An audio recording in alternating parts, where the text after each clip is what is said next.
قاہرہ صاحب، خان صاحب نے ایک بیان ابھی کوئی نشر ہونا ہے کسی جگہ پہ، لیکن فواد چودھری صاحب نے اس کا جو ہمیں لکھ کے بھیجا ہے میسج، اس کے مطابق یہ ہے کہ عمران خان نے تجویز کیا ہے کہ موجودہ آرمی چیف جنرل باجوہ کو تب تک ان کی مدت ملازمت میں توسیع کر دی جائے جب تک الیکشنز نہیں ہو جاتے اور نئی حکومت نہیں آ جاتی، پھر وہ آ کے تو چیف کی تعیناتی کر لے۔ اس شرط پر وہ نئی حکومت سے، موجودہ حکومت سے الیکشنز کے لیے بات چیت کے لیے بھی تیار ہے۔ دیکھیے خان صاحب کے پاس اب کوئی جواز نہیں ہے اس طرح کی تجاویز دینے کا۔ اگر تو دیکھنا تو یہ ہے کہ آئین اور قانون کیا کہتا ہے۔ کیا عمران خان صاحب کی مشاورت سے، ان کے حکم سے، ان کی اس دباؤ سے اس طرح کی کوئی ایکسٹینشن ہو سکتی ہے؟ آرمی چیف تو ویسے کہہ چکے ہیں کہ میں ایکسٹینشن نہیں لینا چاہتا، اور کل تک وہ کچھ اور باتیں کر رہے تھے، آج ایک نئی انہوں نے طرح ڈال دی ہے۔ تو اس کے اوپر میں ذاتی طور پہ تو بات کرنے کی پوزیشن میں نہیں ہوں، میری جماعت کا اس کے اوپر رائے آئے گی، جب جماعت کے اندر اس پہ ڈسکشن کریں گے تو دین۔ لیکن کل ایک اور بحث تھی خان صاحب کا، آج ایک اور بحث ہے، اور یہ بھی ان کا ارادہ درست نہیں ہے۔ کوئی میرا اندازہ یہ ہے کہ وہ صاف ہاتھوں سے یہ بحث نہیں کر رہے، بلکہ اس سے بھی کچھ وہ اپنا کوئی اور مقصد نکالنا چاہتے ہیں۔ سر انہی مہینوں کے اندر انتخابات ہونے ہیں، آپ یہ ذہن میں رکھیے کہ ان چیزوں کو ہم جتنا متنازع بنائیں اتنا زیادہ ایک نئے تنازع کی بنیاد بھی پڑتی جاتی ہے۔ وہ آپ ایکسٹینشن کر دیں، کل کو انتخابی نتائج پسند نہ آئے تو کہانی شروع ہو جائے گی، ایک اور نئی لڑائی شروع ہو جائے گی۔ تو there are so many sensitive issues جو پتہ نہیں عمران خان پیش نظر رکھ رہے ہیں کہ نہیں رکھ رہے۔ ندیم صاحب گزارش یہ ہے کہ ہر چیز کو متنازع بنانے کا کام تو عمران خان صاحب نے پکڑا ہوا ہے نا۔ وہ کر کیا رہے؟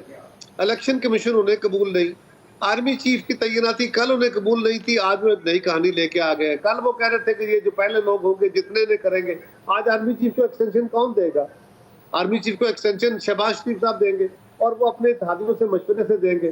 کل یہ کہہ رہے تھے کہ جی آصف زرداری اور میاں نواز شریف کا مشاورت سے ہونے والا فیصلہ درست نہیں ہوگا۔ آج کیسے ہو جائے گا؟ پھر الیکشن کمیشن اگر وہ ایک نیا ڈرامہ شروع کریں گے کہ الیکشن کمیشن ہٹاؤ، پھر وہ کہیں گے جی اچھا الیکشن کے قوانین تبدیل کرو۔ تو یہ عمران خان کے تو نہ ختم ہونے والے مطالبے ہیں جو پورے نہیں ہو سکتے۔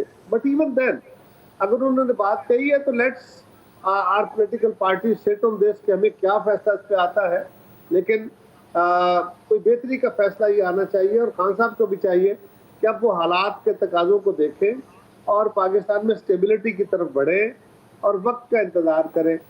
اگر انہوں نے یہ فیصلہ کہا ہے، میں نے ابھی یہ خبر سنی نہیں ہے، اگر انہوں نے کہا ہے تو یقیناً اس میں کوئی جان ہوگی، دیکھتے ہیں وہ خود کی ایکچوئل رائے ہے کیا۔ لیکن آج چودھری فواد صاحب کا میں نے سنا ہے، میں تو ٹریول کر رہا تھا، میں نے سنا ہے انہوں نے کہا ہے کہ خان صاحب کی جان کو خطرہ ہے، کچھ لوگ ان کو قتل کرانا چاہتے ہیں۔ مجھے کسی ٹی وی چینل سے پوچھا گیا تو میں نے کہا کہ میرے تو علم میں ایسی قتل کوئی بات نہیں ہے، نہ کوئی ایسا شائبہ ہے، لیکن اس سے پہلے خان صاحب نے بھی کہا تھا کہ ان کے قتل کے منصوبے بن رہے ہیں، اور انہوں نے کوئی ٹیپ ریکارڈ کرا کے رکھا دی ہے، سی ڈی۔ اگر کوئی ایسی خبر ہے تو ندیم صاحب خان صاحب کو فوری طور پہ اپنی پسند کے، اپنی چوائس کے افسر، پنجاب میں حکومت ان کی ہے، پنجاب کے آئی جی کو بلا کے ایک ٹیم بنا کے ان کے حوالے وہ انفارمیشن کریں۔ کے پی کے میں ان کی حکومت ہے، اگر پنجاب میں نہیں تو کے پی کے آئی جی کو دیں۔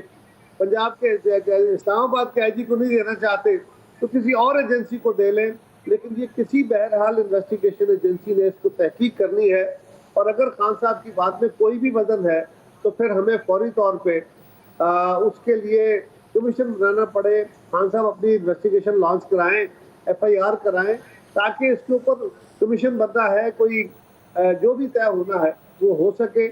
یہ بے پر کی باتیں کر کے انسرٹینٹی کو بڑھانا